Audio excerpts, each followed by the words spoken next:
red Hola caminante. amigos y bienvenidos de nuevo a otro episodio de La Banqueta Virtual.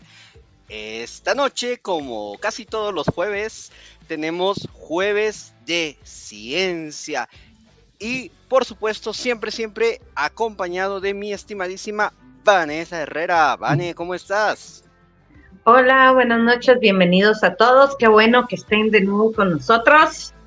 Y adivinen qué, hoy tenemos un tema muy interesante con los divulgadores, aquí con los señores de Jueves de Banqueta. Señoras y señores, hoy tenemos la teoría de la evolución. Bienvenidos, Henry y Eder, qué bueno tenerlos juntos a los dos otra vez. Muy buenas noches a todos los que nos están escuchando y viendo por las diferentes plataformas de la banqueta virtual.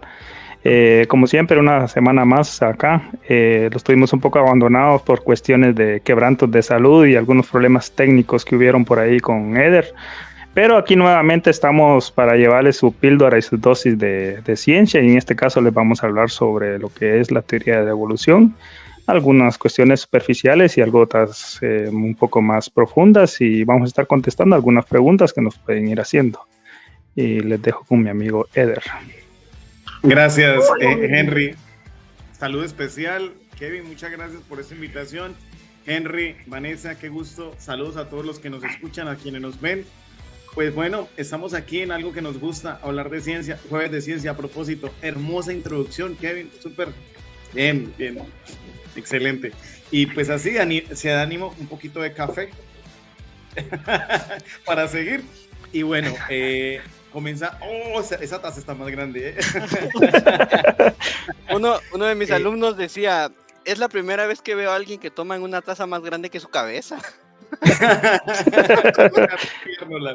Y pues bueno, en este tema tan especial que es hablar sobre la teoría de la evolución, pues más que como hacer un recuento histórico, la idea es aquí hacer un debate, hacer una opinión sobre ese tema, pues que nunca se podrá de acuerdo entre creacionismo y la parte natural, la parte que se ha mostrado, porque la gente siempre dice que la teoría es algo que no se ha comprobado, pero la gente confunde teoría, que siempre decimos, con la teoría científica, que es algo muy distinto, es algo muy diferente, y la teoría científica es algo que se ha probado. Una de las cosas, pues no viene al tema, pero solo como por analogía de lo que vamos a hablar, una de las teorías científicas más probadas hasta la saciedad ha sido la teoría de relatividad de Einstein. Y definitivamente es algo, no sé, yo siempre digo lo siguiente: ese hombre no sé qué carajos tenía en la cabeza, ese rockstar es fuera de ser. Entonces, la gente confunde teoría es especulación, siempre nos hablan el tema. Pero resulta y pasa que hablar sobre esto, de la evolución como tal, pues también implica poner ciencia. Es que hacer ciencia es complejo. Hablar de teorías, pseudoteorías y teorías de conspiración es fácil, pero hacer ciencia es más complejo. Y que lo diga Henry, a ver cómo me el cuento. Pero hablar sobre ese tema, que es muy bonito, sobre evolución. Hoy veía los estados de mi amigo Henry en WhatsApp y me puse a mirar sobre lo de Anaximandro y lo de Empédocles, cómo dieron esa primera, aunque no es un postulado científico, pero empezaron por ahí, empezaron a ir por el camino para empezar a revisar, a decir qué era, que venían del agua, de los 4 elementos, que algo tuvo que haber cambiado. Lógico, estamos hablando de hace 2400, 2500 años, ¿no? O sea, no estamos hablando de ayer, estamos hablando hace rato. Y yo me imagino y pienso en lo que podemos leer, en lo que podemos consultar, ¿cómo haría ese hombre, Anaximandro de Mileto? Se tiene constancia que fue uno de los primeros que lo puso, en el 610 antes de la era común, nacido en el 610 y muerto en el 546. Dice, voy a robar un pedacito que me acuerdo, dice: los seres humanos podrían haber evolucionado de formas de vida acuática. Imagínense esa idea que puso de vida acuática. No estaba tan equivocado, Henry. por ahí, aunque era una idea rudimentaria, sin evidencia, pero fue uno de los primeros que pudo sugerir que había un proceso de transformación biológica. No estaba tan equivocado, porque a la hora del test, si miramos la historia biológica de la Tierra, la vida vino de allí, del agua, por ahí comenzó. Y aunque la gente, pues esto aquí se nos van a venir unos cuantos creacionistas y que Dios lo creó, bueno, en fin, todo ese tipo de cosas, pero hay evolución y hay historia como tal de la ciencia, y está probada de qué es lo que se puede documentar sobre el tema de la evolución. Entonces yo quería arrancar, me le adelanté a Henry, ofrezco una disculpa a Henry, siempre le quito esta parte histórica, de que fue uno de los primeros, Anaximandro, el pensamiento griego, y aquí hago como una especie de paréntesis, como una especie de comillas, diciendo que ese pensamiento científico que nos dejaron los griegos y que estuvo hacia el 200 antes de la era común fue fantástico, fue fundamental. Hubo un retroceso en la Edad Media en esta parte, pero ese pensamiento griego que casi que termina con Leucipo y Demócrito, bueno, mira, la termina de apuntalar a Aristóteles, y desde ahí hasta Carl von Linneo. Hay un artículo de Materia, o sea, Materia España, dice: Dios creó, Linneo ordenó. Entonces, ese espacio que queda entre los pensamientos de los griegos hasta el tiempo de Linneo, siglo XVIII, imagínense, son casi 2000 años en que todo estuvo en una total paz y esperar a la revolución que se avecinaba. Entonces, antes de hablar sobre Darwin, que es uno de los pilares sobre evolución, pues vamos a hablar aquí con Henry, vamos a hacernos unas preguntas entre nosotros. A propósito, las personas que nos quieran compartir su opinión aquí son bienvenidos, los vamos a leer, respetamos todo punto de vista, de si está de acuerdo o no, claro que sí, de eso no se trata polemizar. Y bueno, pues sean bienvenidos aquellos que quieran escribir, siéntanse, no vamos a censurar, no vamos a eliminar como el hombre del mostacho. Entonces pues vamos a escucharlos. Entonces pues Henry, aquí comenzamos con un poquito de historia de Anaximandro. Tenemos a Empédocles por aquí con los primeros, y antes de pasar a Jean-Baptiste Lamarck, porque es el primero que empieza a aparecer por esta parte y el que primero empieza a dar luces sobre este tipo de cosas, pues bueno, lo escucho, Henry, y vamos opinando. Claro que sí. Tenemos a lo que es Empédocles. Empédocles fue un filósofo griego que vivió en el año 490 al 430, y él era uno de los filósofos que creía que todo estaba formado por 4 elementos: tierra, fuego, agua y aire.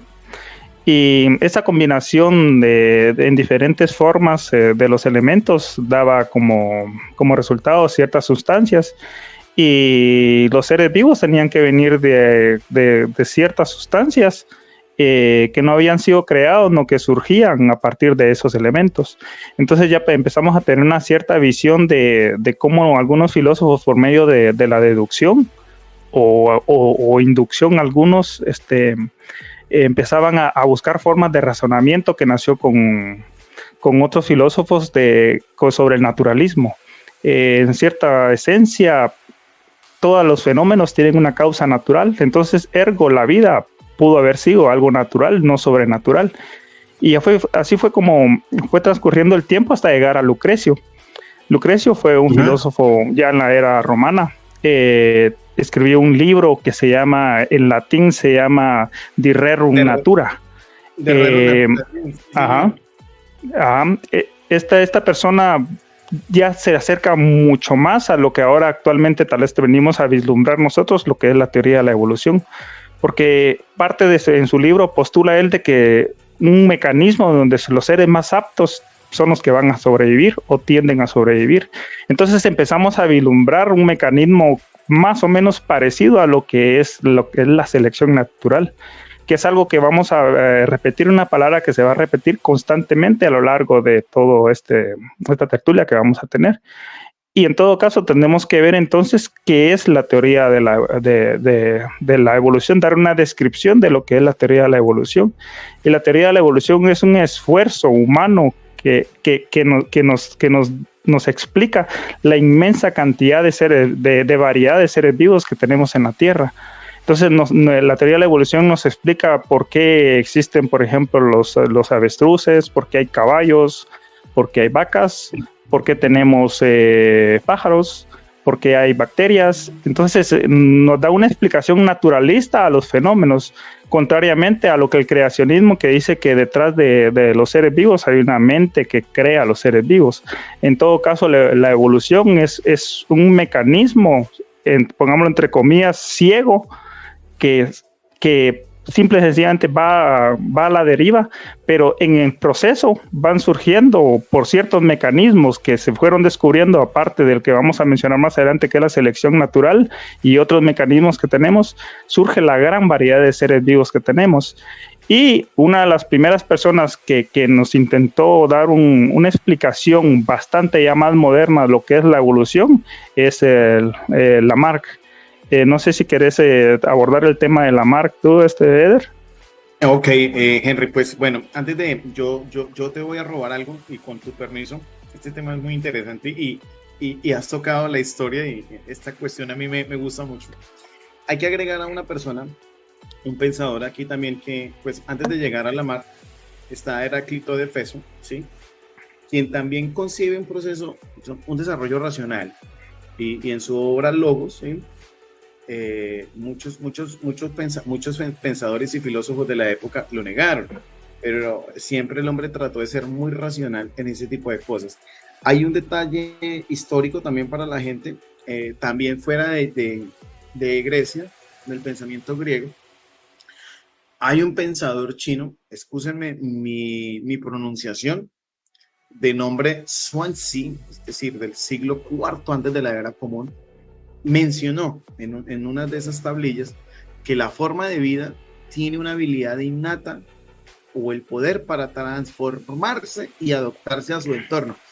Eso es un filósofo taoísta, ¿sí? Para que colocamos ahí dentro del dato. Es decir, vuelvo a repito, tiene una habilidad innata. Las formas de vida tienen una habilidad innata para transformarse y adaptar a su entorno. Ojo, a pesar de que estuvimos en la cultura de oro árabe, también hay algunos pensadores árabes, mientras Europa estaba en toda su parte medieval. Encontramos uno del siglo IX de Al-Hasis y uno muy famoso, Al-Tusi. Al-Tusi es, ¿cómo se le puede decir? Es el Leonardo da Vinci persa, más o menos. Nasir al-Din Al-Tusi, excúsenme que lo pronuncie de esa manera, corríjanme algún árabe por ahí, antes de que lleguen Pender, Lamarck y Darwin. Ellos hablaban decían, colocó más que todo, Al-Tusi dice que la evolución biológica viene de muchas épocas remotas y que ha tratado de cambiar y adaptarse a diferentes culturas. Entonces, este tema no solo es pensado por Europa, también está en la cultura árabe y en la cultura china. O sea, este no es un solo concepto europeo. Y de aquí pasamos entonces a Jean-Baptiste Lamarck. Antes de pasar a Jean-Baptiste, tenemos a un señor llamado, se lo voy a leer, Heinz Christian Pander. Fue un primer biólogo ruso, también con formación alemana. Recuerden ustedes que el pensamiento científico después de Newton se concentra en Inglaterra, parte de Francia, parte de Alemania y también parte de Rusia. O sea, son las escuelas más grandes donde el conocimiento empieza a emerger y arranca, y es considerado este señor Heinz Christian Pander como uno de los fundadores de la embriología moderna. Entonces, el hombre habla de la embriogénesis y arranca por ahí a dejarlas como las primeras partes de lo que se viene, y él es el primero casi. Los grupos de fósiles, mire que por aquí empieza a hablar del tema ya como tal, porque él dice que él empieza a analizar los huevos de la gallina y gracias a esto descubre el ectodermo, el mesodermo y endodermo, o sea, parte ya de embriogénesis. Entonces el hombre empieza a decir que lo que ha enseñado Aristóteles y ha estado aquí por muchos siglos, algo hay que hacer un pequeño ajuste, y es uno de los primeros naturalistas que hace un paralelismo entre un desarrollo ontogenético, una filogenia y un registro paleontológico. Cuando se empiezan a descubrir esos fósiles, empiezan a decir, por lo menos como pasa con Cuvier, dice, bueno, esto lleva mucho tiempo enterrado, esto tiene que tener muchos años, demasiados años, y hay aquí detalles, que no cuadran en el asunto. Por lo menos miraba, antes de seguir a todo esto, Henry, perdóname, me he hecho un poquito muchísimo atrás. Hablábamos de la gran oxidación o la gran oxigenación, y sucede entre los 3.500 millones de años, cerca hasta el 1.000 más o menos, o sea, son 2.500 millones de años. Y entonces esa gran oxidación es la cantidad de oxígeno que tiene la Tierra para poder armarse y combinarse con el nitrógeno, y generan, eso no es un proceso que no dura. Hoy vimos, por lo menos en la caminata de SpaceX, despresurizan una cápsula en 45 minutos para que los astronautas puedan respirar oxígeno puro con una mezcla de nitrógeno, nitrox. Pero mire que este proceso siempre lleva un tiempo y la gente cree que eso pasó así. No, eso le costó miles de años o cientos de millones de años para que la Tierra pudiese mezclar ese oxígeno y empezar a hacer una atmósfera rica. Eso se le llama el gran oxidación. Entonces la gente dice, bueno, ¿y dónde encuentro la prueba de que existe esta gran oxidación? Pues cuando el oxígeno empieza a fijarse en la Tierra, queda en el hierro y en las capas muy profundas de la Tierra que se han podido excavar. Y hay veces cuando en los choques de las placas tectónicas aparecen, y en los contenidos del hierro están los óxidos de hierro, y están datados entre el 2.000, 2.400 millones, 2.600 millones, ya cuando el oxígeno hace posible generar una vida eucariota y poder que estas cianobacterias empiecen a generar más oxígeno. Pero eso es un tema, por eso empezamos a colocar por acá, de que a partir de acá, señor Henry, tranquilo, dime. Ajá, sí, tocando ese tema de la gran oxidación, para las personas que nos escuchen, hay un libro que se llama Oxígeno de Donald E. Canfield. Muy bueno el libro, toca todo el tema relacionado con el oxígeno, cómo los primeros seres vivos primero respiraban lo que es sulfuros, hidrógeno, y poco a poco fueron cambiando a las cianobacterias y pasaron a producir oxígeno. Y te lo explica muy bien. Para las personas que tengan curiosidad pueden leer ese libro, es muy bueno. Me parece. Antes de que Eder continúe, perdón por la interrupción. Dale, Kevin. Solo para que no se nos junten los comentarios, voy a poner los comentarios que no son preguntas, porque tenemos aquí unas preguntas, pero yo creo que esas, para no ir perdiendo el orden, las podemos subir después. Por ejemplo, aquí tenemos 3 comentarios. Inteligencia Orgánica, muchas gracias ahí por el comentario, Inteligencia Orgánica. Él dice, yo creo que ambas tesis caben en una misma idea, sin contradecirse una a la otra. Inteligencia Orgánica también comenta, hubo un creador que permitió que con el tiempo se evolucionara y desarrollara su creación. Tengo aquí un comentario de Luisa. Ella dice, yo creo que la evolución es la forma de explicar lo que Dios Padre nos dio. Y Punky Bicho, también gracias por el comentario. Dice, a Dios le gusta manifestarse en todas las creaciones. Así que gracias a los que han dejado sus comentarios, como Eder lo indicó al principio, no vamos a decir y usted está equivocado o chish, sí, y tampoco, sí. Y mucho menos censurar. Les agradecemos bastante. Entonces solo quería colocarlos acá antes de continuar. Okay. Tengo otro par, pero son preguntas, pero creo que primero vamos en orden, así que gracias. Kevin, hagamos una cosa. Venimos de la parte histórica de los griegos con Aristóteles, con Anaximandro, Empédocles, Aristóteles, Heráclito y Lucrecio.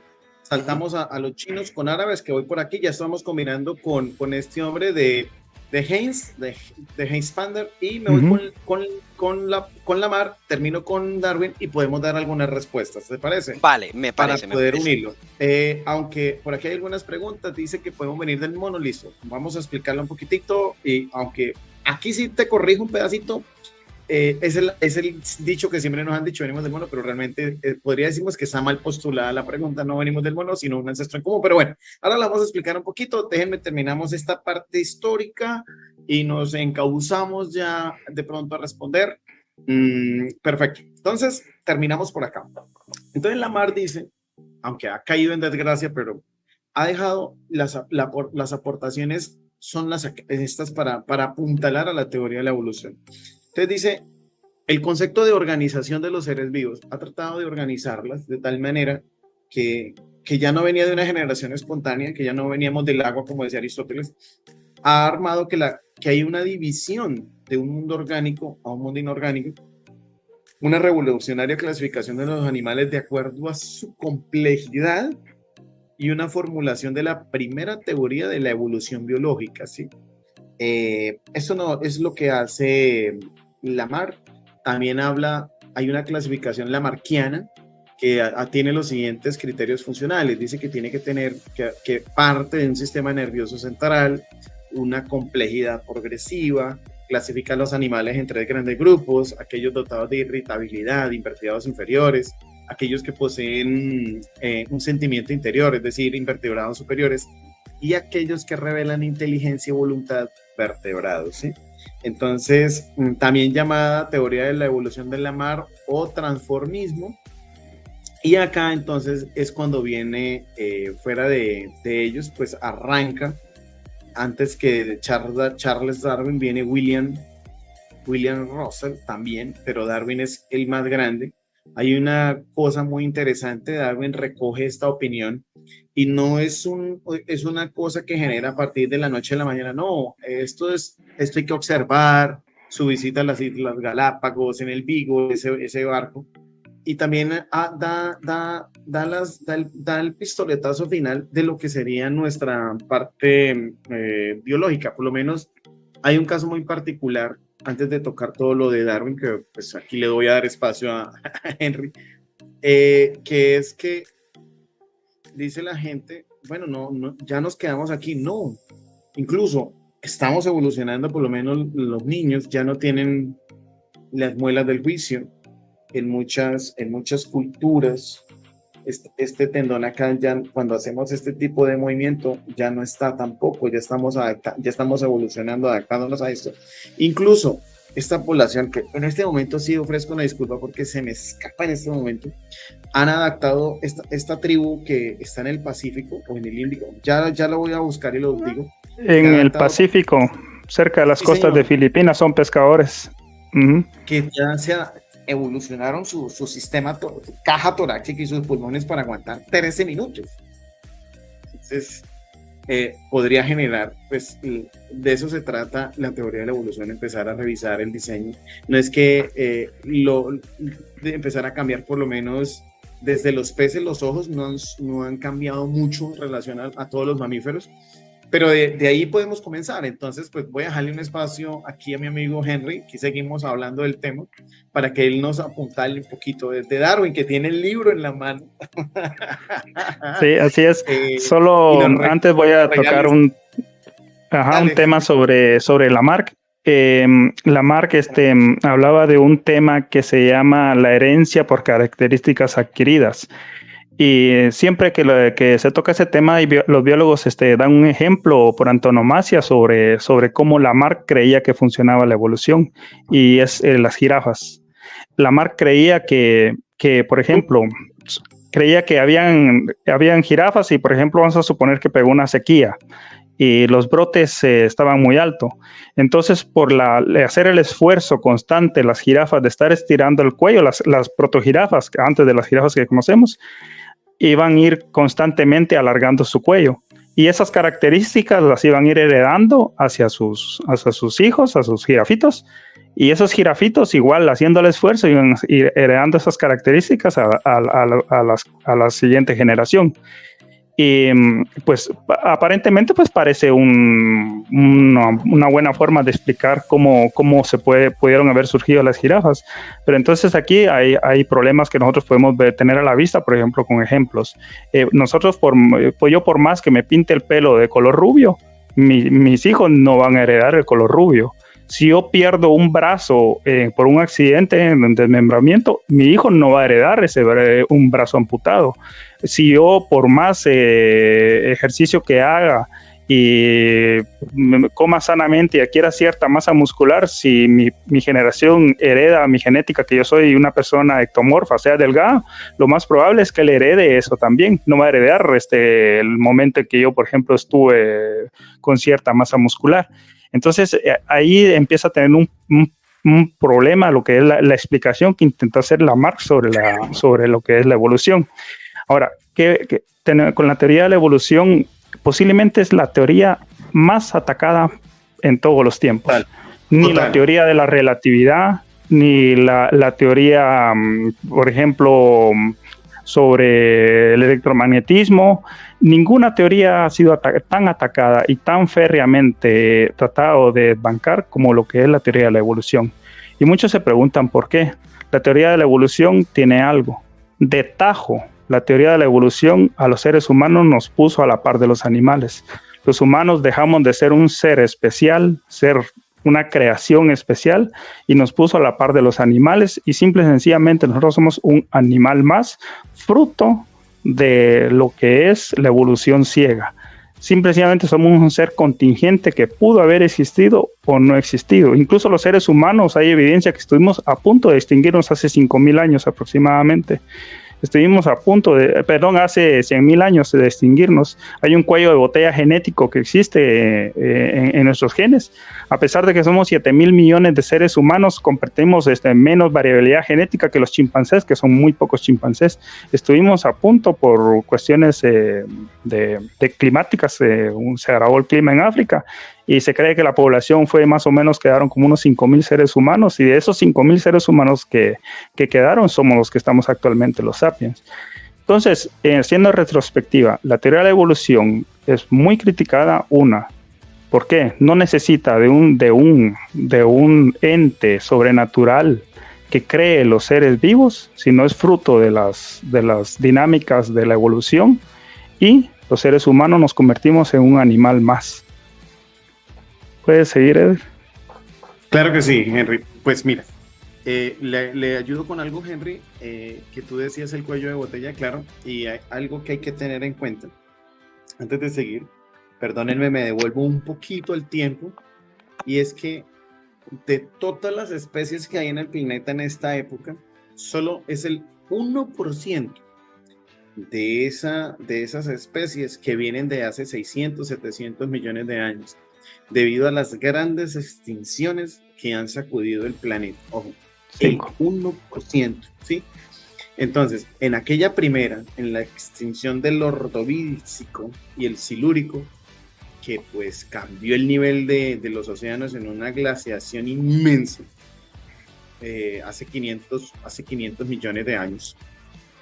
Entonces hay un pequeño problema, hace 439 millones de años, y todo ese árbol genealógico que veníamos, ¡pum!, muere, y empiezan a hacer adaptaciones y muestran a cambiar esa evolución, y ojo, casi 70 millones de años después sucede otra, que es la extinción del Devónico carbonífero, ¿sí? Unos cambios climáticos inmensos por glaciación, y también por la muerte marina más inmensa que se haya podido datar. En aquella época se ha datado con el 82% de sus especies extintas. En la anterior, en la del Ordovícico y el Silúrico, fue el 85%. Pero nos encontramos con la más compleja, la extinción del Pármico. La gran mortandad. Del 96%. Parece ser, y es lo que se ha podido, en la evidencia que hay, de un impacto de un meteorito, y es la culpable de eso aproximadamente. Y entonces la gente dirá, bueno, pero ¿cuánto dura todo esto? La duración de estas extinciones, porque eso es de la noche a la mañana, duran entre casi 500.000 años a 1.000.000 de años ese proceso, porque si vemos la del Cretácico de hace 65 millones de años, duró casi un mes, pero la implicación como tal duró casi 3 años, en la que el planeta se volvió en una oscuridad total. Entonces, mire que entonces venimos con la del Pérmico, que es la gran mortandad, la del Triásico-Jurásico hace 201 millones de años, que se fragmenta Pangea, y termina la última hace 66 o 65 millones de años, que es lo que le permite a los dinosaurios, al reino reptil, dominar casi 150 millones de años. Entonces, quería poner ese punto, pues para que la gente también entienda de que los humanos no aparecimos hace 5.000 millones de años, ojalá tuviéramos toda esa edad, pero no, los humanos solamente aparecimos en la última campanada antes de la medianoche, entonces solamente llevamos en la época geológica de la Tierra solamente casi 10, 20 segundos antes de la medianoche. Entonces, mire que quería tocar ese tema histórico para que la gente, antes de llegar a Darwin, porque aquí vamos a hablar de algo que de un momento a otro, imagínate siglo XIX, cuando, imagínate que vives en el siglo XIX y aparece un libro, y me recuerdo las palabras de Henry que dijiste ahorita, no somos una creación, sino una modificación, una evolución animal. Entonces ahí sí a la pregunta que decía aquí el compañero, que si venimos del mono. No, realmente no somos del mono. Tenemos un ancestro en común, pero no somos monos. Es decir, hay un ancestro común, somos primos, por así decirlo, pero no somos monos.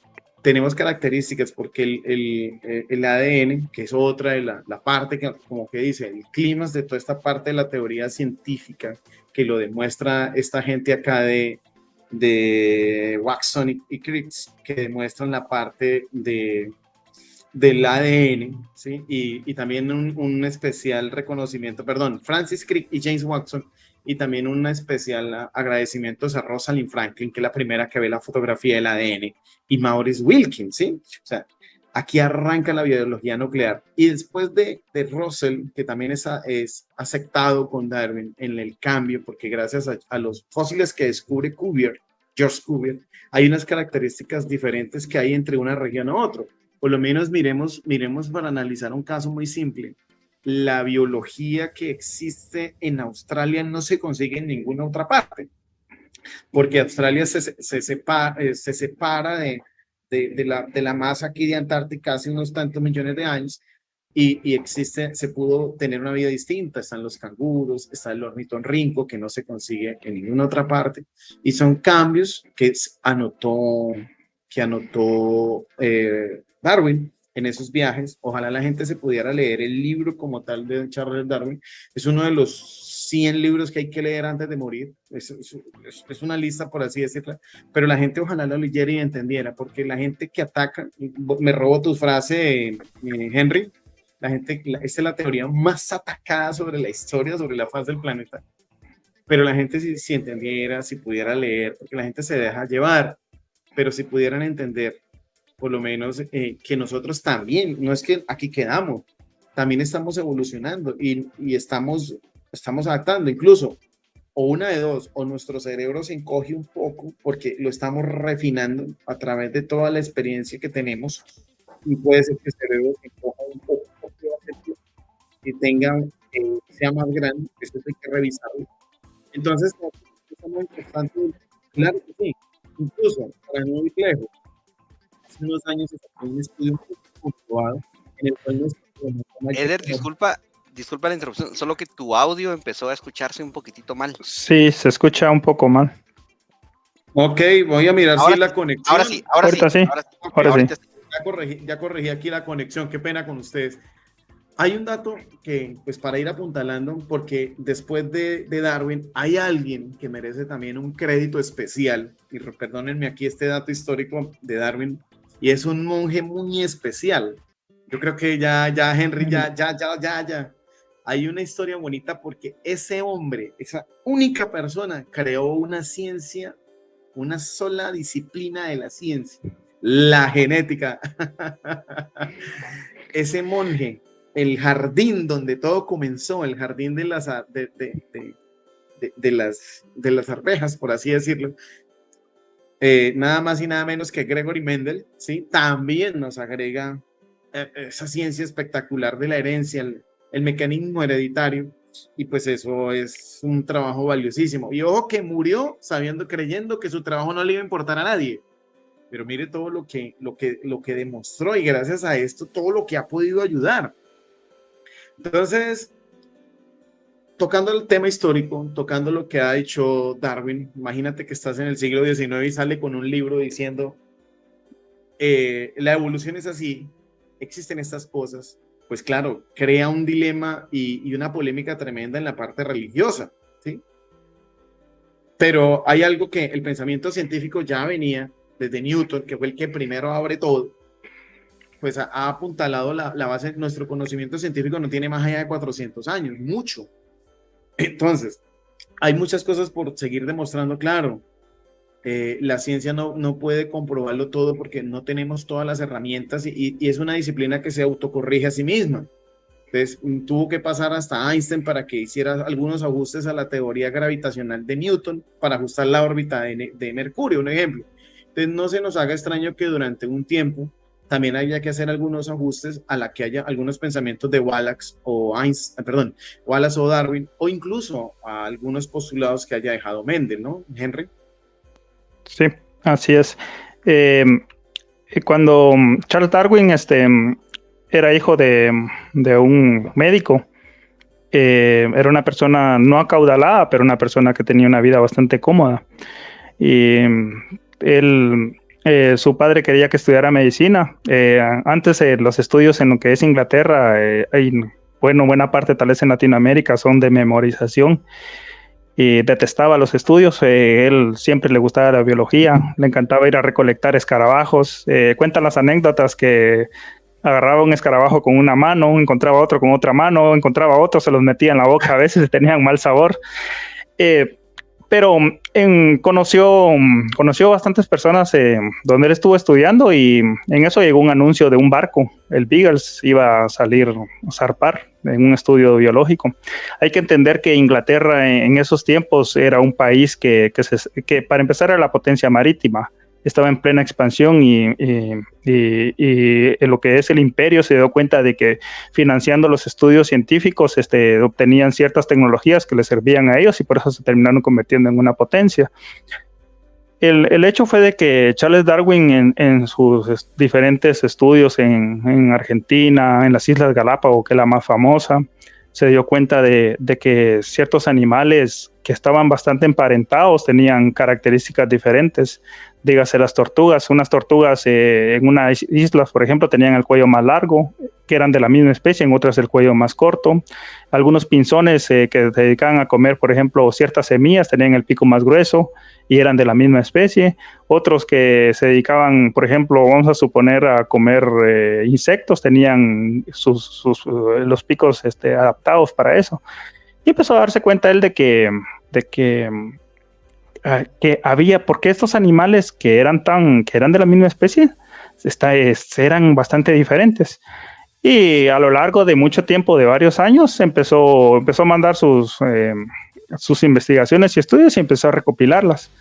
Pero Darwin siempre estaba entre la duda de publicar o no publicar sus descubrimientos. Sí. Lo que a él le animó a publicar fue una carta que recibió de Wallace. Wallace era una persona no acomodada, muy pobre, que realmente cuentan la leyenda negra que hasta comía insectos para no morirse de hambre.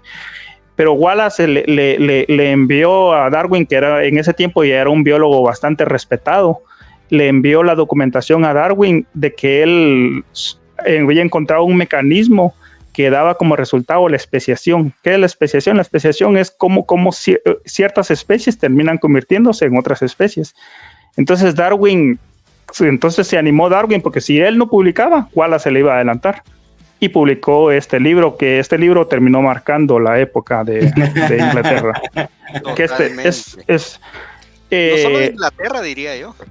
Sí, porque Darwin solo mandó a sacar la primera edición, solo sacó, no sé si 2.500 copias fue que mandó a imprimir. Sí, 2.500, sí, señor. Ajá, y prácticamente se vendieron en los primeros días se vendieron. Es que se fue. Y obviamente la polémica fue grande. Ahora, Darwin siempre fue recatado. Para empezar, Darwin, muchas cuestiones que están en el libro, Darwin apostaba a que tenían que darse ciertos descubrimientos para que la teoría de la evolución fuera cierta. Una, no se sabía cuál era la edad de la Tierra. Habían algunos estudiosos que le daban, por ejemplo, algunos que habían estudiado la Biblia, le daban 6.000 años. 5000. Lord Kelvin, por ejemplo, había trazado que la Tierra no era muy vieja y Darwin necesitaba millones de años para que su mecanismo, que es la selección natural que él habla acá en este libro, pudiera darse. Necesitaba pruebas geológicas, necesitaba descubrimientos que se iban a dar, como la deriva continental, porque los continentes se mueven, cómo se parten. Por ejemplo, tocaste el tema de Pangea. Entonces, y hay un tema que Darwin le rehúye bastante en el libro, que es el ser humano. Darwin no toca absolutamente nada sobre la evolución del ser humano en el libro. Solo habla de lo que es las especies, porque sabía que se le iban a ir encima las personas en ese tiempo. Obviamente la creencia en la Inglaterra y parte de Europa y el mundo, lo que es occidental, era los seres habían sido creados por un ser sobrenatural, ergo Dios. Entonces realmente fue una bomba, es que imagínense que todo mundo daba por sentado que las especies habían sido creadas en prácticamente una semana. La Tierra, todo lo que conocemos, todo lo que sabemos había sido creado, eso es lo que las personas, y viene una persona y nos dice: señores, encontré un mecanismo que nos explica cómo las especies dan como resultado otras especies y no se necesita un ser que esté detrás de ellos que haya creado las especies, sino vienen de un ancestro en común. Y fue realmente, es que las personas no se pueden imaginar la bomba que fue en ese tiempo la teoría de la evolución. Si en estos tiempos todavía crea bastante rasquiña, conflicto, debates, imagínense en eso que nadie había tocado ese tema. Y lo aporta, lo más esencial, aporta evidencias, porque si se acuerdan, en el inicio tocamos lo que es las deducciones filosóficas que hacían, pero es que los filósofos se ponían a deducir, vamos a suponer esto por esto y esto, pero no había. Pero Darwin viene y aporta evidencias. Miren, señores, encontré aves que son así. En el libro, por ejemplo, Charles Darwin habla del libro. Miren, señores, solo vean, hay caballos, los caballos que son para carga son más musculosos, los caballos que son para carrera son más delgados.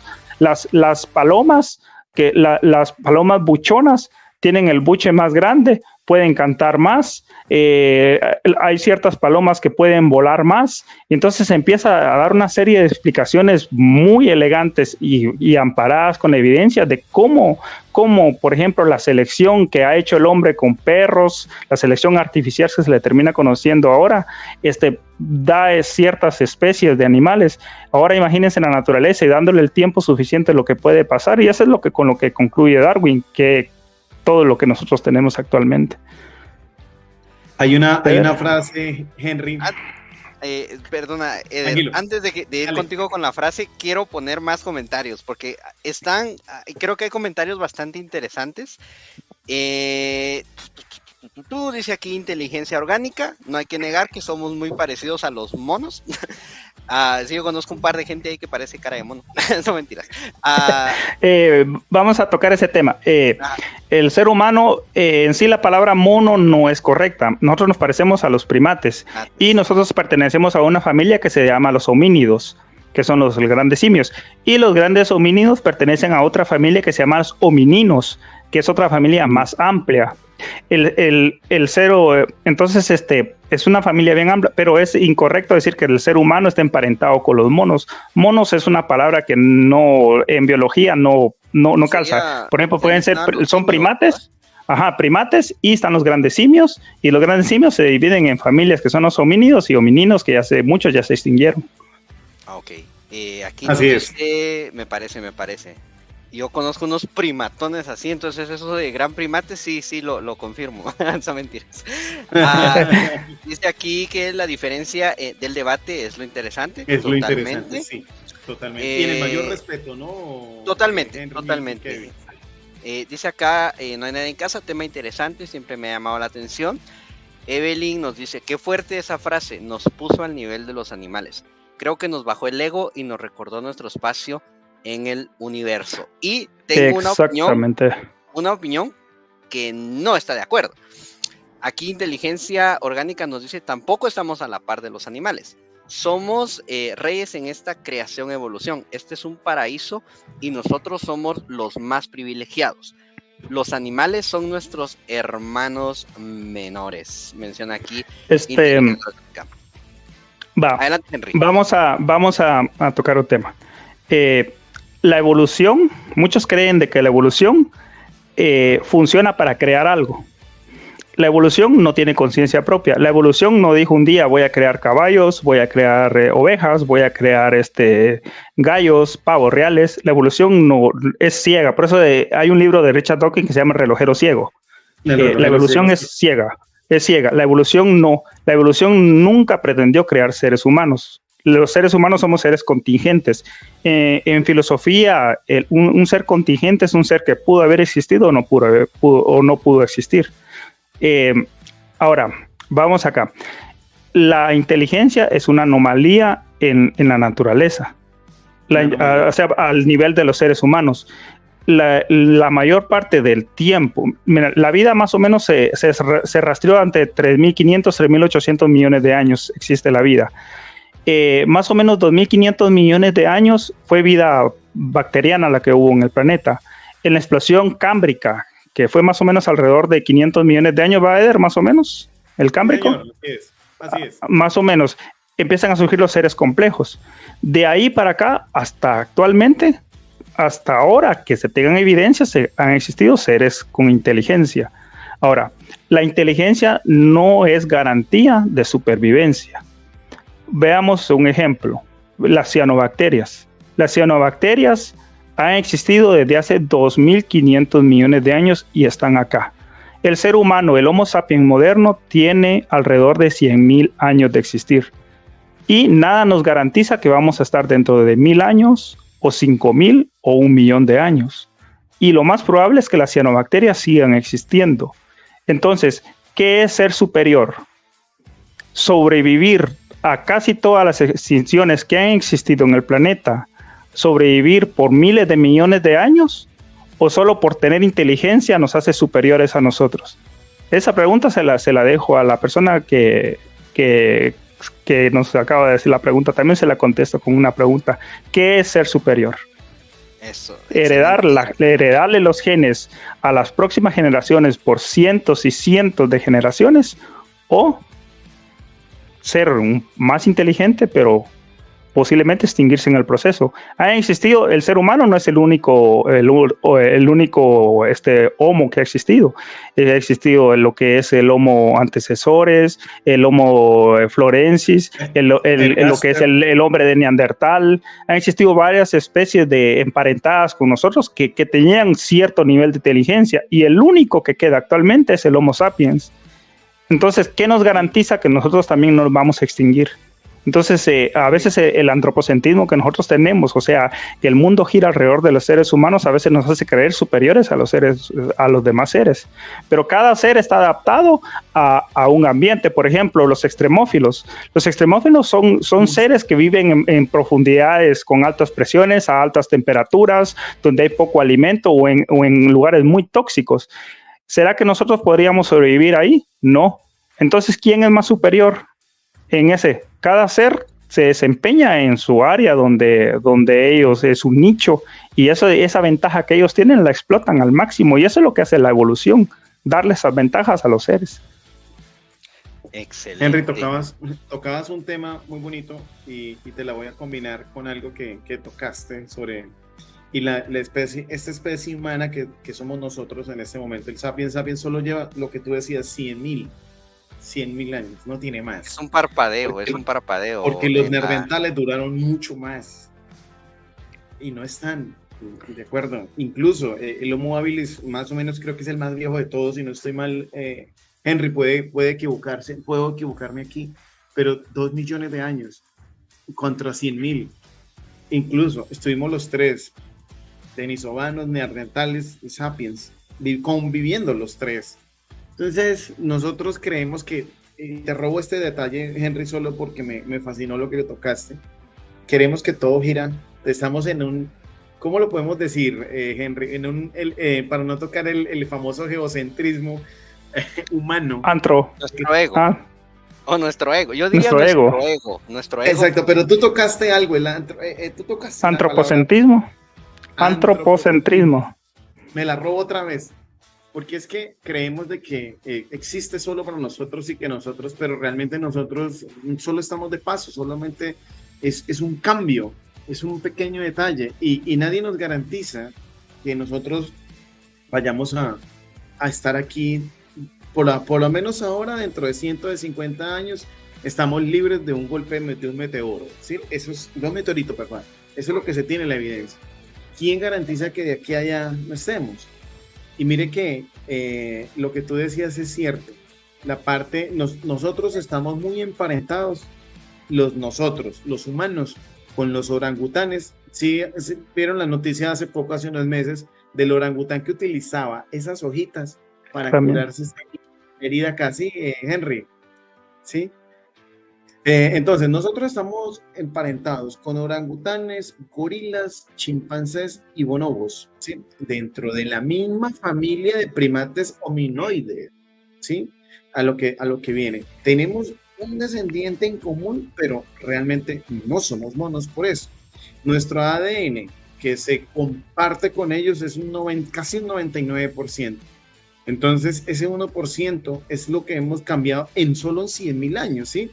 Y nuestra capacidad cerebral es la que ha venido aumentando porque nuestro cerebro es, en relación al cuerpo, es mucho más grande. Entonces dirá la gente, pero una ballena tiene un cerebro grande. Sí, pero en comparación al cuerpo es distinto. Es muy pequeñito el cerebro a todo el cuerpo del animal. Nuestro cerebro, entre cerebros más grandes en relación al cuerpo, es lo que aporta una ventaja evolutiva en muchas cosas. Eso, Eder, sí. Un apunto se llama coeficiente de encefalización, se llama.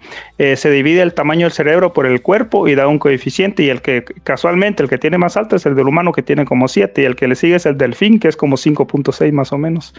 Exacto, gente.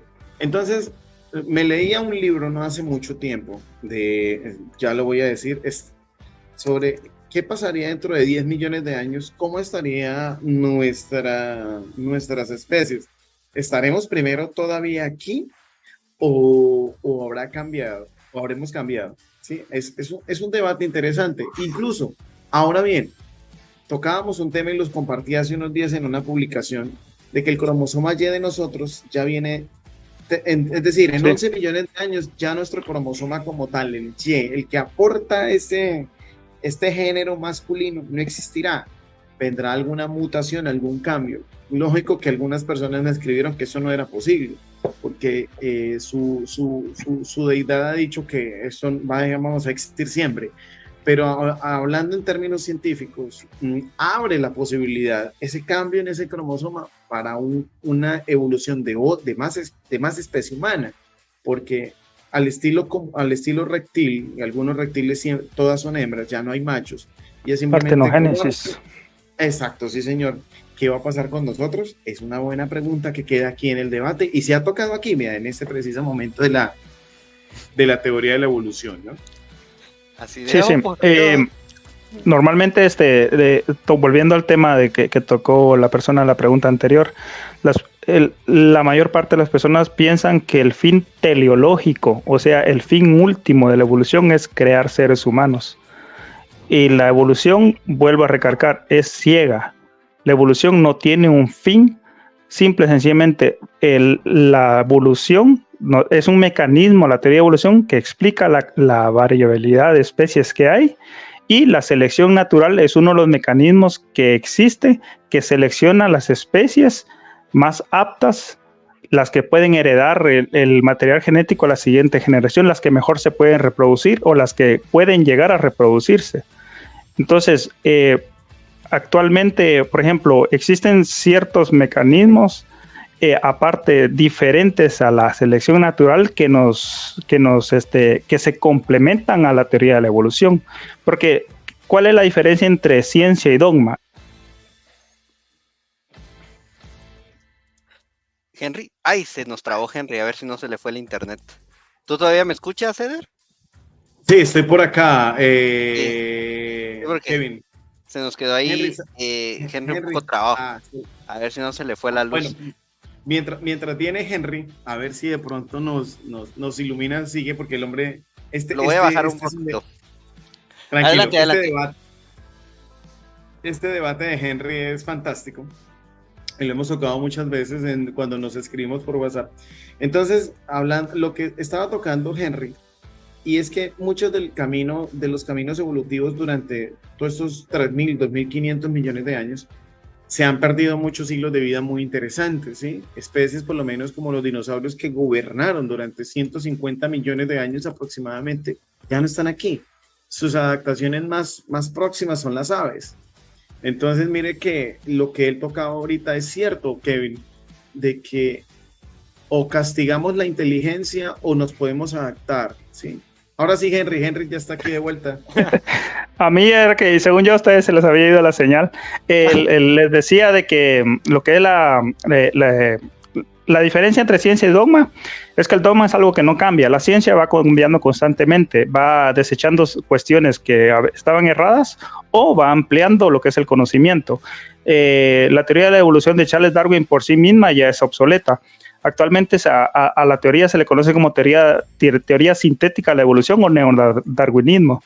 Y no solo agrega lo que es el mecanismo de selección natural, sino agrega otros mecanismos para lo que nos da como resultado lo que es la evolución. Y estos mecanismos son la selección natural, la mutación, la deriva genética, el flujo genético o la migración y la selección sexual. La selección sexual es un tema bien interesante y se puede explicar con un ejemplo bien gráfico que es el pavo real.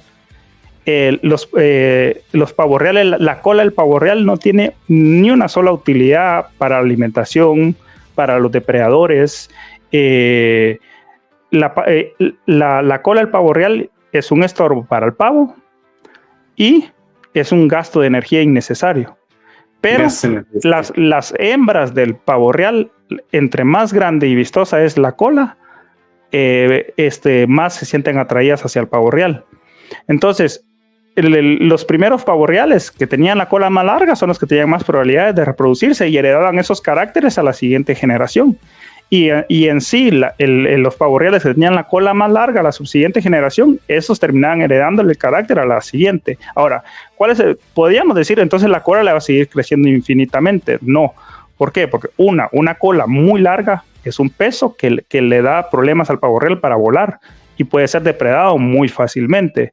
Adicionalmente es un gasto excesivo de energía. Entonces llega a un punto de equilibrio donde la cola llega hasta el punto más grande que puede existir, donde el pavo real pueda volar. Incluso los pavos reales más saludables son los que pueden tener cola más larga y pueden volar. Y esos van a ser menos fácil depredados y van a ser más atractivos para las hembras. Y los pavos reales que tengan cola larga pero no son saludables van a ser depredados, o no, si tienen la cola pequeña no van a llegar a reproducirse porque no son tan atractivos para las hembras. Entonces la selección sexual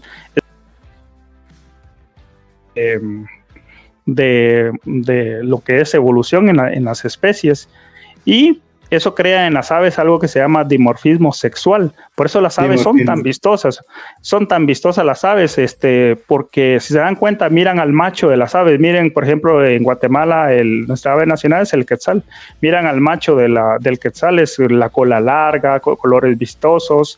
Y la hembra del quetzal no es tan vistosa. O miren un gallo y una gallina, son muy diferentes, son de ese dimorfismo sexual, se nota bastante, a veces en los bovinos, en los toros y las vacas. Los toros son mucho más vistosos y todo. Entonces esos mecanismos crea una selección en las especies que le heredan hacia la siguiente generación, y es un mecanismo que hace que se vayan diferenciando. Gracias Henry, perdón, voy a activar aquí mi cámara. Solo veo acá que te contestó inteligencia orgánica, entonces voy a colocar su respuesta. Voy a colocar su respuesta así. No, ahorita lo censuramos. No, son mentiras. No, de veras que gracias por los comentarios. Los voy a leer acá. Con todo respeto, mi querido tocayo Henry. Mira, este tocayo, qué buena onda. Así que gracias, qué bueno. Gracias, Henry. Qué bonito nombre va a decir Henry ahorita. Sí. Él dice acá, de no haber pasado personalmente por increíbles acontecimientos metafísicos y sin sustancias de por medio, valga la aclaración, yo hubiera seguido inclinándome por la teoría materialista de la evolución. Pero sin pretender convencer a nadie, ahora creo que el mundo invisible precede al mundo físico. Lo que a mi entender, la creación, evolución, sí ha tenido como fin poner al ser humano como protagonista de un reino hermoso, el cual no estamos valorando. Gracias ahí, inteligencia orgánica, que ya hemos deducido que también te llamas Henry. Sí.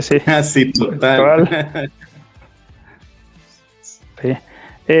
Bueno, ahí sí que cuando una creencia, ahí sí que es muy difícil cambiarla, ¿va? No le puedo dar una respuesta porque si las evidencias de la evolución ahí están y si las personas se omiten darlas, pues ni modo. Ni modo, sí. Pero no, siempre, igual, gracias por comentar inteligencia. La verdad que sí, pues respetamos tu punto de vista. Es paisano de Eder. Es paisano de Eder. Es colombiano. Mira, ahí sí que hay varias cosas en común. Me parece. Ajá, sí, Pero sí. es un tema que, Henry, como lo colocamos al principio, y es polémico porque aún la gente cree que, es decir, es tan arraigado, o sea, cuesta trabajo de que venimos por un orden, no por un orden como tal, sino producto de ensayo y error hasta donde se haya podido y con evidencia total. Dentro de millones de años, otra especie podrá decir, ¿y esta especie qué es? ¿Sí? No sea nosotros. Aunque ese ego, como decía Kevin, es fuerte de decir que no, pero creemos que es así y la evidencia apunta a eso. Entonces, pues no es tan difícil aceptar una posición nueva, como decir que la Tierra, que el Sol giraba alrededor del Sol hace 600 años, a hoy decir que simplemente somos, dijo Carl Sagan, una mota de polvo suspendida en un rayo de sol. Entonces, lo mismo pasa aquí. Y cuando hay algo que Kevin y Henry colocaron, y yo la termino de apuntalar acá, que la evolución hay algo que nos está ganando en este momento, y es la extinción. Cada año se nos extinguen especies, y extinción significa para siempre, o sea, ya no volverán a estar. Entre 10 a 100 especies, entre plantas, insectos, animales, ¿sí? Para que tengamos, y no volverán. La extinción es para siempre. Y es algo que también está dentro de la rama de la evolución, la extinción, ¿sí? Como dice Carl Sagan, la extinción es la regla, sobrevivir es la excepción. Entonces, hay que pensar en esto, porque más allá de que podamos evolucionar, de adaptarnos con estas mutaciones, hay que también mirar extinguiendo, ¿sí? En este antropoceno, ¿hasta dónde más vamos a parar, no, Henry? Sí, así es. Lo que debemos entender nosotros las personas, que la selección natural es un chapuz. La selección natural, vuelvo al tema a recalcar, es que es importante, es ciega. La selección natural no ve las consecuencias de ese chapuz o lo que va a crear, pongámoslo entre comillas, crear a futuro. Les voy a dar unos ejemplos. Veamos el ejemplo de lo que es la grasa en los seres humanos. Los seres humanos pueden crear tejido adiposo. Nosotros creamos tejido adiposo, acumulamos grasa, que es una fuente muy alta de energía y nos provee energía en tiempos de vacas flacas. Nuestro primo más cercano, el chimpancé, no puede crear grasa. Él crea carne magra. Los chimpancés no pueden nadar. La grasa en nuestros antepasados fue una ventaja evolutiva, porque nuestros antepasados en África a veces podían conseguir alimento, a veces no. En temporadas de vacas gordas que podían conseguir alimento, engordaban. Y eso fue una gran ventaja. Y en temporadas de vacas flacas, pues esa grasa les servía para pasarla.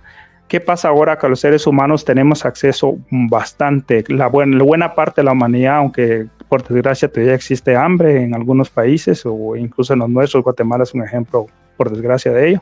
¿Qué pasa ahora cuando tenemos acceso a alimento?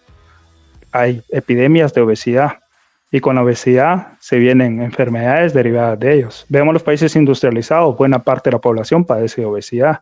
La evolución no preveyó eso, que íbamos a ser exitosos nosotros y íbamos a tener eso. Les voy a dar otro ejemplo de por qué la evolución es ciega. La malaria. el asesino por antonomasia de la humanidad. Más de la mitad de los seres humanos que han muerto, que han existido en el planeta, han muerto por malaria. Ni otro tipo de enfermedades, ni las guerras, ni los asesinatos, ni el cáncer, ni si sumas todos ellos, no han matado más seres humanos que la malaria. La malaria es el asesino más brutal que ha tenido el ser humano. Pero en lo que es el Sahara, hace 7,000 años, que el Sahara es totalmente diferente a lo que es ahora, era un lugar mucho más húmedo, llovía y todo, surgieron unas mutaciones. Y esa mutación, esos niños que obtuvieron, que nacieron y heredaron esa mutación a sus hijos, esa mutación evita que les dé malaria o que la malaria dé los efectos graves y letales que da la malaria, porque el parásito de la malaria, al alojarse dentro de la célula, captura lo que es el hierro de la célula y ese hierro le ayuda a reproducirse al parásito y se reproduce. Pero esa mutación inhibe que la célula pueda liberar fácilmente lo que es el hierro y el parásito le cuesta reproducirse o no se puede reproducir. ¿Pero qué pasó? Sí. Pues esas personas fueron las más exitosas porque no morían fácilmente por malaria y fueron heredando hasta las siguientes generaciones y fue ese gen no recesivo, ese gen fue pasando de generación en generación. Pero el problema fue cuando papá y mamá ya tenían ese gen, esa mutación. Esa mutación crea la anemia falciforme. La anemia falciforme es una enfermedad grave en los seres humanos. Crea falta de oxígeno, hipoxia en órganos vitales como el corazón, vasos, cerebro, daños en el organismo y muchas personas mueren derivado de ello. La evolución no preveyó, porque es ciega, que cuando hubieran suficientes personas, la conjunción de esas dos mutaciones iba a crear un problema que es la anemia falciforme. Por eso la evolución es completamente ciega. Y así nos podemos ir, por ejemplo, con ejemplos con el cerdo de Bavirus, por ejemplo, que es un cerdo que le crecen los colmillos. Esos colmillos le sirven para protegerse de lo que es madurez sexual y todo. Pero los colmillos le crecen tanto que terminan perforando su cráneo. Exacto. Y mueren de eso. Otro ejemplo de por qué la evolución. Henry, cuando los carneros le dan la vuelta y los mata a los carneros. También, exactamente, y eso es algo, la evolución no prevé, y al final lo que es a la vida le interesa nomás pasarle el material a la siguiente generación. Nosotros somos como o sea, se oye a veces feo eso porque dicen que los biólogos son fríos y no saben de poesía, no saben de filosofía y todo, pero en biología simple y sencillamente nosotros somos un envoltorio que llevamos material genético y a la evolución le interesa que lo pasemos a la siguiente generación. Y después de que nuestra vida, nuestro periodo sexual, que es el que más jóvenes somos y más vigorosos, pasa, empezamos a padecer ciertas enfermedades porque en teoría ya nos debimos haber reproducido. Lastimosamente para eso somos la biología. Nomás a veces se oye y a veces por eso las personas quieren a veces buscar una versión romántica del sentido de la evolución o que tenemos un fin teleológico los seres humanos o la evolución tiene un fin teleológico que el fin último, que hay algo por ahí. Pero no, simple y sencillamente es garantizar el éxito de la especie, pasarle material a la siguiente generación y si no lo hacemos, pues nos extinguimos. Nos extinguimos. Y mejorar el gen. Como decía, aquí vamos a citar otro científico muy importante, otro divulgador muy importante que es Stephen Jay Gould y Niels Reich, para que se nos escapaban estos dos antes de que se termine este espacio, perdóneme Henry, hablaban de la teoría del equilibrio puntuado, que sugiere que la evolución no siempre ocurre de manera gradual, sino que se da en saltos repentinos y también seguidos de largos periodos de estabilidad. Nomás miremos un ejemplo concreto, los dinosaurios, 150 millones de años, eso es mucho tiempo. Y si no hubiese sido por causas externas, hubieran seguido, ¿no, Henry? Sí, y hay que hacer un matiz ahí a las personas que nos escuchan. En la extinción de hace 66 millones de años se extinguieron todos los dinosaurios menos los aviares. Ajá. Las aves son descendientes directas de los dinosaurios. Hay restos arqueológicos de dinosaurios emplumados Y ya se empieza a visualizar ahí de por dónde iba el tiro ya de las especies más exitosas. No hay, si vemos los periodos geológicos de las capas geológicas, no hay dinosaurios emplumados. De pronto, antes de la extinción de la mayor parte de los dinosaurios, empezamos a ver dinosaurios emplumados que empiezan a repuntar. Entonces, hay ciertos postulados, algunas hipótesis que nos dicen que los dinosaurios emplumados ya no volaban exactamente, pero trepaban árboles y ya ponían huevos en las partes altas y eran más exitosos que los que ponían huevos abajo, porque los mamíferos también ya empezaban a repuntar y los mamíferos carroñaban los huevos o las crías pequeñas, como los mamíferos en ese tiempo eran pequeños roedores, muy pequeños. Entonces, más o menos se cree que por ahí va el tiro, que por eso esos fueron los que lograron sobrevivir junto con los mamíferos y fueron los que terminaron dominando lo que es actualmente nuestra era, ¿va? Así es, Henry. Perdón, solo voy a seguir con algunos comentarios más. Tranquilo. Tranquilo. Nada. Si no los pongo, pues fue porque Eder no quiso. O sea, mentira. Dice por acá. No digas nada porque le voy a llamar a la vicepresidenta para que te ponga orden. Hola. Dice aquí que Punky Bicho que justo hoy veía la teoría de los anomaly intruders que dicen que nos extinguimos en 1988 en un cataclismo y la línea temporal se autorreparó. Por eso tantas personas sienten algo especial por esa época. Es debido a la conciencia colectiva. Y él dice que son teorías interesantes. Puchica, ojalá que el mundo no se acabara en el 88 porque fue cuando yo nací, pues, o sea, hace como 3, 4 años, ¿no? Yo llevaba 5 años, bueno, bien, interesante. Así como que, bueno, ahí va el asunto de las líneas temporales alternas, ¿no? Que también es otro rollo por sí mismo. Dice acá, veamos, inteligencia orgánica, que ha estado súper mega activo hoy y le agradecemos sus comentarios.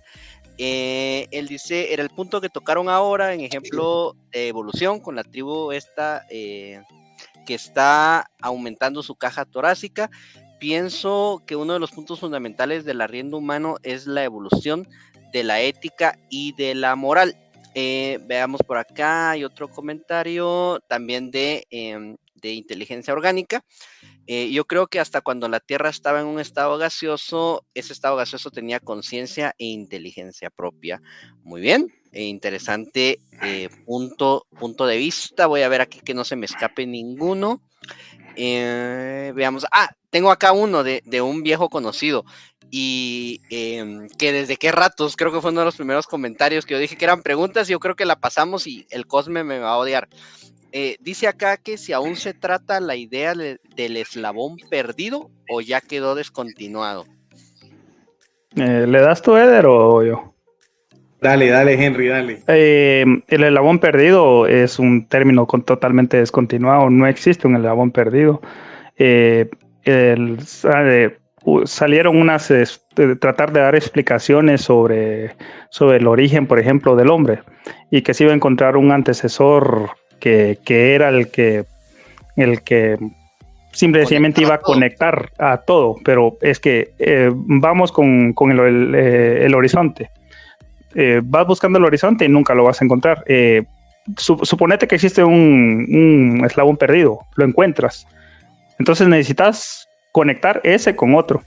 Exactamente. Y ese con otro, y ese con otro, y otro y otro. Por eso, simple y sencillamente, en evolución actualmente se habla de ancestro común. Pues les voy a dar un ejemplo. Por ejemplo, los seres humanos, nuestro pariente más cercano es el chimpancé. Compartimos un 98% del ADN, 97, 98 por ahí ronda el ADN. Va. El ser humano tiene un ancestro común junto con el chimpancé. El ser humano pertenece a la rama que se llama Homo y el chimpancé pertenece al género Pan. Y el género Pan y el género Homo tienen un antecesor común que vivió más o menos hace 10 millones de años. Ese ancestro en común, de ahí se dio lo que es la divergencia y surge el género Pan y el Homo.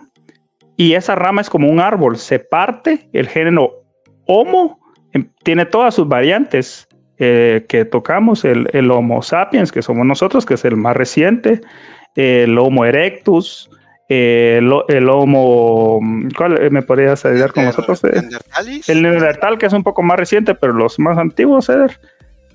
Ok, el Ergaster, el Erectus, el Habilis. Erectus, ajá, todos esos. Por ejemplo, el género Pan viene y se parte en dos. Tenemos a los chimpancés y lo que es los bonobos. Esos están divididos solo por un río, se dividen nomás. Los chimpancés son los primates, son muy agresivos, territoriales, cometen fratricidio, son muy, pero muy violentos.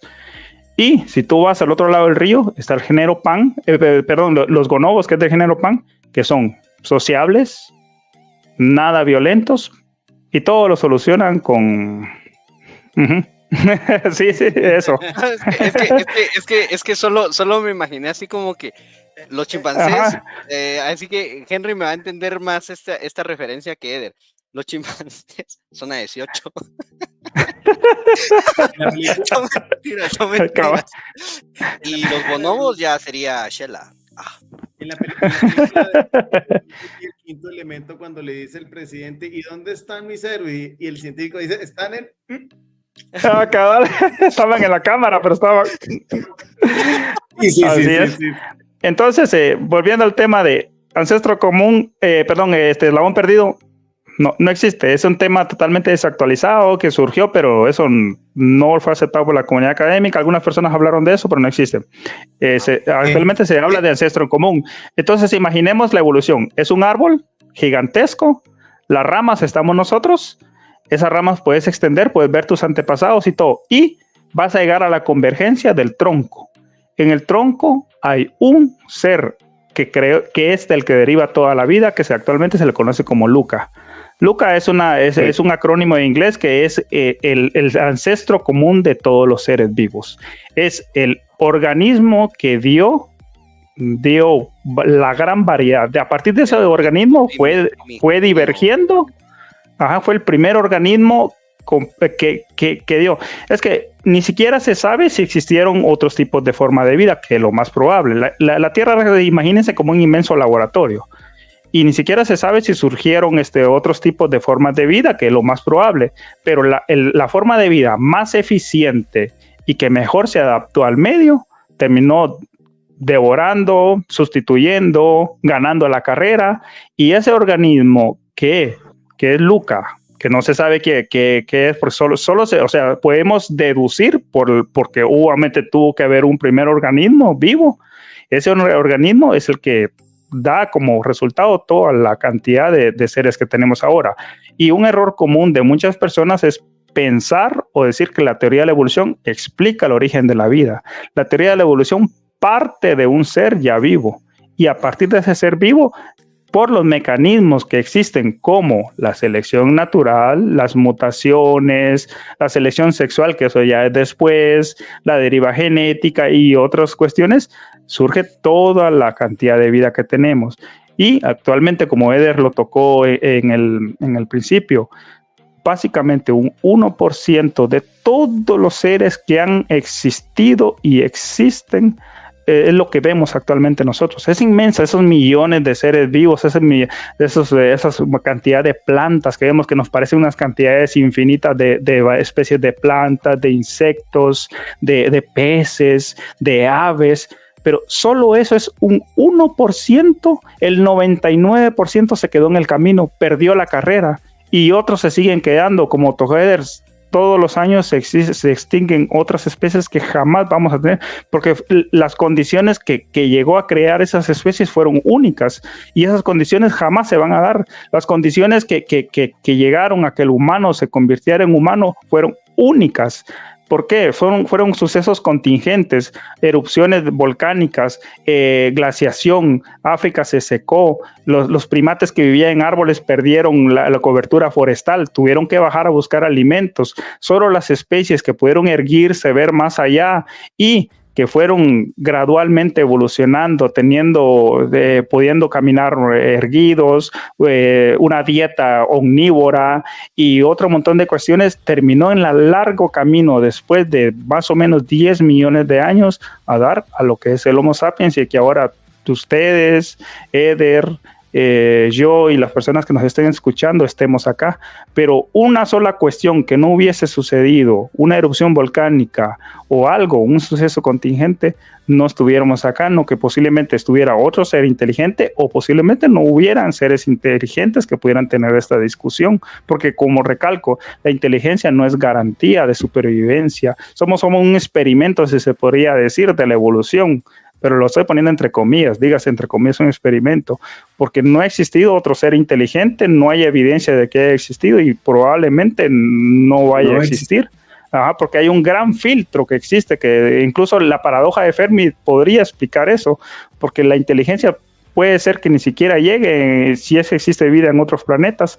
¿Por qué? Porque es un gran filtro que se tiene que llevar. 5 extinciones masivas en la Tierra, 3.800 millones de años y al fin estamos nosotros acá, que podemos tener esos debates científicos que los científicos tocan y filosóficos de la vida y la evolución.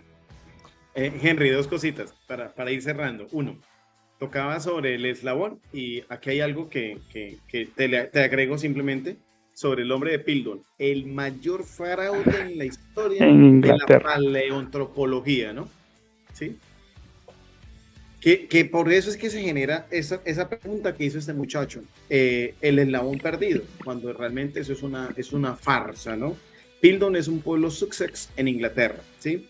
Es una falsificación que en unos restos óseos armaron muchas cosas y determinaron que ese era, que tenía rasgos simiescos y rasgos humanos, pero eso realmente fue un fraude total. Entonces simplemente para agregarlo lo pueden encontrar un poquito en Wiki, en Google, hombre de Piltdown, ¿sí? Para que tengan ahí esa cuestión de por qué el eslabón perdido partía de ese hombre de Piltdown. Es una falsificación, la farsa más grande de la historia. Y la segunda, hablando Henry que decía, la paradoja de Fermi, si el cielo está lleno de estrellas, es que no hay nadie. El gran filtro, la gran paradoja que da para otro debate.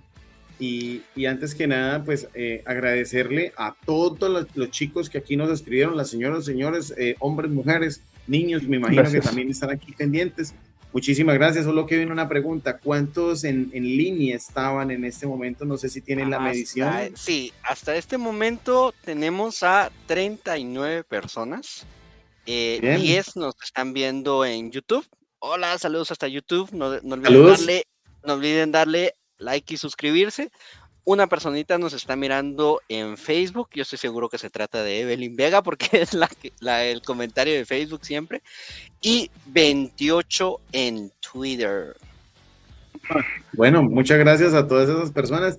Pues queríamos tocar ese tema con Henry, con Kevin, con todos los de la banqueta virtual. Antes agradecerle a Banqueta Virtual por esta invitación. Es un tema que pues sí lo tocamos a veces muy rápido, muchas cosas porque en hora y media no alcanzamos.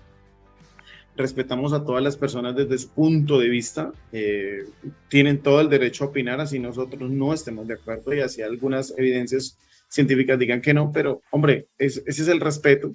Y en el mayor respeto posible, como las personas opinaron, tratamos de responderle, en este caso Henry, que pues tiene más bagaje en ese tema y es un honor tenerlo aquí para opinar sobre este tema, del cual he aprendido mucho en esta parte y me siento contento también de aportar un poquito en la parte histórica de todo lo que tocamos hoy aquí en el tema de la teoría de la evolución desmitificada. Muchísimas gracias, esperemos estar aquí el próximo jueves opinando el tema y aquí estaremos abiertos a dar nuestro punto de vista desde la parte científica. Excelente, gracias, Eder. ¿Henry? Ya no sé si ya no hay preguntas. A ver, es que Eder me hizo caras y... no son mentiras. Dice acá, veamos, tengo aquí comentarios de inteligencia que ya vimos. Marta dice que ella concuerda que no somos como los animales, al menos no en el mismo nivel. De ahí tenemos otra pregunta de inteligencia que nos dice que es la malaria. Tengo una tarea, es algo muy malo, muy feo. Paludismo. Tenemos aquí otro comentario de inteligencia que nos dice: desde mi punto de vista, el destino es versátil. Él dice: gracias al moderador, Kevin, un gusto. Y cuando hablabas de el organismo primigenio, Luca, él escribió que se trata de la fuente. Serían todos los comentarios que tenemos hasta este momento. Bueno, les agradezco a todas las personas que nos estuvieron viendo y escribiendo aquí por los diferentes medios. Gracias, Kevin. Eder, es un gustazo tenerte nuevamente. La verdad que se te extrañaba acá. Muchas gracias a ustedes, amigos. Tu presencia siempre le pone realce a este programa, a este humilde programa que esperamos que vaya creciendo poco a poco y ir tocando temas que a las personas les interesan. Igual si pues les interesa una segunda parte, pues pueden escribirnos y podemos ampliar algunos temas o algunas dudas. Y si no, pues vamos a tocar otros temas que yo sé que Eder hay un tema que quiere tocar, que es la carrera espacial. Sí. Y pues muchas gracias. No queda. Sí, vamos a hablar de todo un poco. De todo un poco. No, mira, primero agradecerle, Henry, por el espacio. Sé que me ha tratado estos días, pero por conexión desde donde he estado en el trabajo, a duras penas trataba de tener un poco de señal, pero hoy sí estoy en un lugar mejor y estoy en casa y entonces puedo estar aquí tranquilamente opinando, entonces ayuda muchísimo. El honor es mío siempre, que Henry, aprender de ti, aprender de Kevin. Siempre me llevo muchas cosas y estamos siempre opinando, compartiendo y leyendo, así estemos ocupados, pero tratamos de sacar el espaciecito pues para tener toda esta información. Muchas gracias a todos los que aquí nos escucharon y participaron. Un abrazo inmenso. Gracias, Eder. Antes de irnos, porque se me había ido esta pregunta que ahorita la revisé y la verdad que está buenísima, pienso yo que está buenísima para que sea la última. Dice David: ¿qué libros hay que leer para comprender la evolución desde un punto de vista objetivo y no ideológico? Miren, yo le podría decir a él que lea El origen de las especies de Charles Darwin, pero es un libro que sí, es bueno leerlo, pero hay cuestiones que ya están desactualizadas. Hay libros más modernos, mucho más. Le voy a recomendar